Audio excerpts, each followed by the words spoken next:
وہ میں نے 1 لاکھ روپے کرائے پر گھر لیا ہے. یعنی اتنی چھوٹی سی بات میں انہوں نے پھر آ کر جھوٹ بولا. یعنی یہ خاتون بات بات پر جھوٹ بول رہی ہیں، جس سے ان کی شخصیت مسلسل ڈیمیج ہوتی جا رہی ہے. تو وہ بات تو کلیئر ہو گئی کہ مالک مکان نے ان کو نوٹس بھی دے دیا کہ جی آپ میرا گھر خالی کر دیں. اس پر بھی انہوں نے کہا جی میں تو پہلے یہاں نہیں رہنا چاہتی تھی یا جو بھی ہے.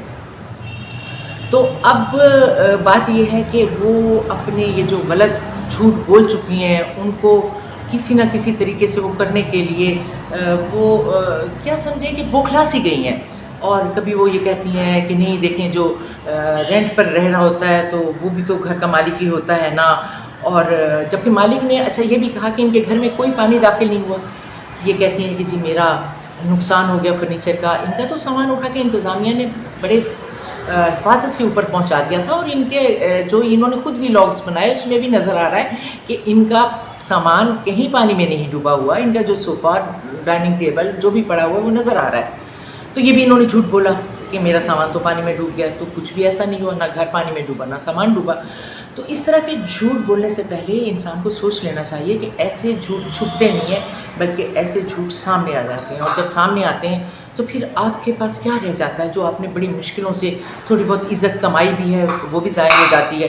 پھر انہوں نے یہ کہا کہ یہ جو گھر ہے ہمارے تو اور بھی یہاں بہت سے گھر ہیں. مطلب بہت سے چھوٹے چھوٹے جھوٹ انہوں نے اس حوالے سے بولے. تو اب ان کی شخصیت کھل کر سب کے سامنے آ چکی ہے. اب لوگ یہ کہہ رہے ہیں کہ جی ہم تو ان کی ڈگریاں بھی دیکھیں گے، یہ ڈگریاں لا کر دکھائیں کہ انہوں نے یہ کہاں سے یہ کیا ہے، پی ایچ ڈی کیا ہے یا ایم ایس سی کیا ہے، کہاں سے کیا ہے. اب لوگ اس بات کا بھی تقاضا کر رہے ہیں اور بہت سے ویلاگر سامنے آ رہے ہیں، یوٹیوبر سامنے آ رہے ہیں اور وہ کہہ رہے ہیں کہ آپ اپنی ڈگریاں دکھائیں ہمیں کہ آپ مطلب کیسی کون سی ڈاکٹر ہیں یا آپ نے کہاں سے یہ ڈگری لی ہے. اس کے علاوہ ان کی شادی کے حوالے سے، ان کی ایج کے حوالے سے انہوں نے یہ بھی ایک بیان دیا اگر کسی نے میری ایج 33 ایئرس سے زیادہ بتائی تو میں اس پر کیس کر دوں گی. اب یہ بڑا ہی ایک بچکانہ قسم کا بیان ہے. اور دیکھیں اصل ایج تو چہرے سے پتہ چل جاتی ہے، چھپتی نہیں ہے. تو پتہ نہیں نبیہ صاحبہ جو ہیں وہ کیا لوگوں کو بیوقوف سمجھتی ہیں، کیا سمجھتی ہیں مجھے نہیں پتہ. تو اس کے علاوہ ایج کے حوالے سے اور انہوں نے یہ بیان دیا. اور دوسرا جو ہے اب یہ جو لوگوں کو ماہر نفسیات کے طور پر آ کر لوگوں کو مختلف سٹیٹمنٹس جاری کر رہی ہیں اس پر بھی لوگوں کو اعتراض ہے کہ ان کی سٹیٹمنٹس غلط ہیں اور یہ غلط باتیں کر رہی ہیں. اور یہ کہہ رہی ہیں کہ اگر شوہر بیوی پر تشدد کرتا ہے تو وہ شوہر اپنی بیوی سے بہت پیار کر رہا ہوتا ہے دراصل. اس طرح کی اور بھی بہت سے بیانات انہوں نے دیے. تو اب لوگ ان کی ڈگری پر بھی شبہ کرنے لگے ہیں کہ ان کو ڈگری دکھانی چاہیے. اور واقعی اگر دیکھیں لوگ جھوٹ کے ذریعے سوشل میڈیا پر آ کر خود کو پروفیسر، ڈاکٹر یا کچھ کہنا شروع کر دیں گے تو اس کو واقعی اس کی پوچھ گچھ ہونی چاہیے. اس طرح تو سوشل میڈیا پر جو جنرل لوگ آ رہے ہیں تو ان کا بھی کوئی یقین نہیں کرے گا کہ پتہ نہیں یہ بھی اصلی ہیں یا نکلی ہیں. تو ویسے وہ بیچاری پھنس تو گئی ہے، مجھے اس پر رحم بھی آ رہا ہے اور مجھے تھوڑا سا یہ بھی افسوس ہو رہا ہے کہ اس کو غلط بیانی سے کام نہیں لینا چاہیے تھا. اسے نہیں کہنا چاہیے تھا کہ میں یہ گھر کی مالک ہوں یا میں یہ جو کچھ بھی وہ کہہ رہی ہیں یہ چیزیں سامنے آ کر رہتی ہیں. جھوٹ کبھی نہیں چھپ سکتا.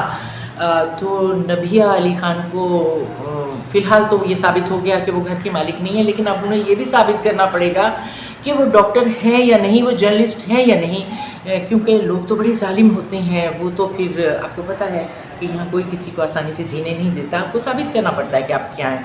تو نبیہ صاحبہ کو یہ ثابت کرنا پڑے گا کہ وہ ڈاکٹر ہیں، جرنلسٹ ہیں. وہ ہیں کیا اصل میں؟ ان اینکر ہیں، وہ کیا ہیں؟ تو وہ اس وقت بڑی مشکل میں پڑی ہوئی ہیں. مجھے نہیں پتا کہ وہ اس مشکل میں سے خود کو کیسے نکالیں گی. کیونکہ ایک جھوٹ جب بندہ بولتا ہے نا تو اسے پھر اس کو چھپانے کے لیے 100 جھوٹ بولنے پڑتے ہیں. اور وہ یہی کچھ آج کرتی ہوئی نظر آ رہی ہیں. ہر کوئی ان کے پاس پہنچ جاتا ہے ان کا انٹرویو لینے کے لیے اور پھر ان سے طرح طرح کے سوال کرتا ہے اور وہ خود کو ڈیفینڈ کرنے کے لیے بیچاری کبھی کوئی جواب دیتی ہیں، کبھی کوئی جواب دیتی ہیں. لیکن میرا خیال ہے کہ اب انہیں آ کر اپنی زندگی کے، اپنی شخصیت کے حوالے سے جتنی بھی باتیں ہیں ان کا سچ جواب دے دینا چاہیے. اور جہاں انہوں نے غلط بیانی سے کام لیا ہے وہاں معافی مانگ لیں. کوئی بات نہیں، غلطیاں انسان سے ہی ہوتی ہیں. اور انسانوں کو انہیں معاف بھی کر دینا چاہیے.